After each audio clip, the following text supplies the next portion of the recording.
Hey guys, after our book this morning, The Library Lion, I found another book that's about pets that maybe shouldn't be where they're at. So this book is called But No Elephants. And it's actually a book my mom read to me when I was little, and I thought it was so funny, and I loved the main character. Remember, the main character is who the book is mostly about. Say that with me. The main character is who the book is mostly about. And it's about this lady. Her name is Grandma Tiddly. Okay? So let's read about what happens to Grandma Tiddly. But no elephants.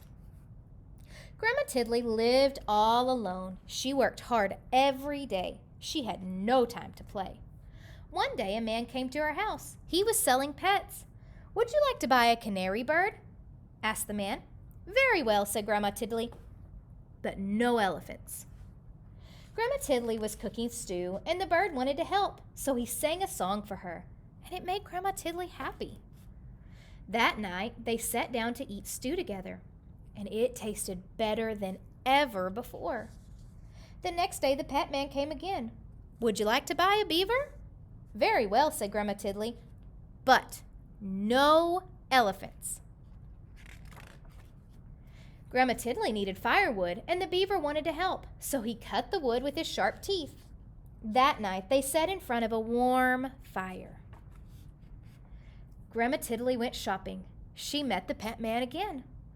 "Would you like to buy a turtle?" he asked. "Very well," she said, but no elephants. Grandma Tiddly was tired. The turtle wanted to help, so he carried her home on his back. That night, Grandma Tiddly washed the turtle and put him in bed. The next day, it rained hard and the roof started to leak. Then someone knocked on the door. It was you know who. Who do you think it was? "Would you like to buy a woodpecker?" the pet man asked. Very well," said Grandma Tiddly, but no elephants. The woodpecker wanted to help, so he nailed the roof right down tight, and the dripping stopped. All those animals are so helpful. That night, they all danced together in the warm, dry house. The days got colder and colder, and Grandma Tiddly put food in jars for the winter. Uh-oh, who's there? "I don't like the cold," she said. Just then, the pet man appeared. "Would you like to buy an elephant?" he asked. "He's the only animal left, and I must leave before it snows." "No, no elephants!" shouted Grandma, and she went back to her work, and the pet man left. But the elephant stayed. It started to snow, and it kept on snowing. Poor little elephant. Look at him out there. And snowing, and snowing, and snowing. "No elephants," said Grandma Tiddly. But the elephant wouldn't go. Poor little guy. But they could not see the elephant now, but they could hear him crying. They felt sad. "Very well," called Grandma Tiddly. "You may come in." The elephant was as happy as he could be. But the elephant had a problem. He couldn't get through the door. So they all helped push him inside. "Oh dear," said Grandma Tiddly. "I hope the floor is strong. This is a very old house." What do you think would happen to the floor? Make a prediction. What do you think would happen to the floor if something really heavy was on it?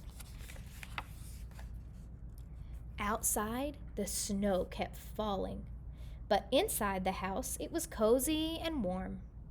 Everyone hoped winter would go away and spring would come soon.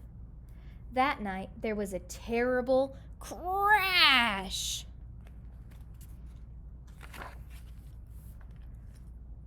What happened? The elephant had fallen through the floor. We cannot fix this, said Grandma. You're just going to have to stay there. The winter was long, and soon the firewood was gone, and the elephant was always hungry. He kept eating and eating and eating until all the food was gone. We cannot leave or we'll freeze, said Grandma Tiddly. We can't stay or we'll starve. What are we going to do? The elephant felt sorry. He thought of a way to help. Then he started to walk. You see how he's walking? And he walked and walked and walked and walked. What do you think he's doing? Where's he going? When he stopped, they were in a warm, sunny place.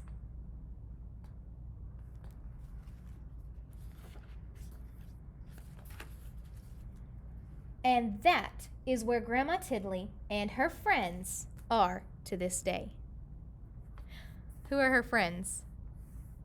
Elephants. It even says, welcome, elephants. So there are some similarities between this book and Library Lion.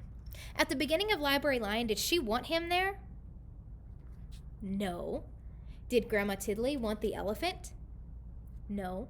But at the end of both of these books, there was something that was the same. I want you to tell your mom, your dad, your aunt, whoever's there with you, even your sister, I want you to turn and talk to them about what was the same at the end of both of these books. It's pretty cool, actually. Okay, so now your job today is going to be to write for me 3 sentences. 3 sentences. I want you to think right now. What animal would not make a good pet? So we read about a lion and we read about all kinds of animals in here. But what do you think would be the worst pet ever? The worst pet. And I want you to write me 3 sentences. Listen to the sentences, and I'm going to post these sentence stems as well. I think the worst pet would be, it would be bad because, and then you answer that question. I think the best pet is, now these are your opinions. Listen to that word, opinion. An opinion is what you think, but it can't be proven. Like, I think Dove chocolate is the best. But you might not think that. You might think that Hershey chocolate is the best. Or I might think that broccoli is amazing. Do you think broccoli is amazing? Maybe not. So your job is to tell me your opinion on what would be the worst pet and why. Okay? I think the worst pet would be, I think that because, I think the best pet is. Now, most of the time, your opinion starts with those words. I think. I think. Okay? So we're going to talk about your opinions today. Okay? I can't wait to read your writing. Bye, guys.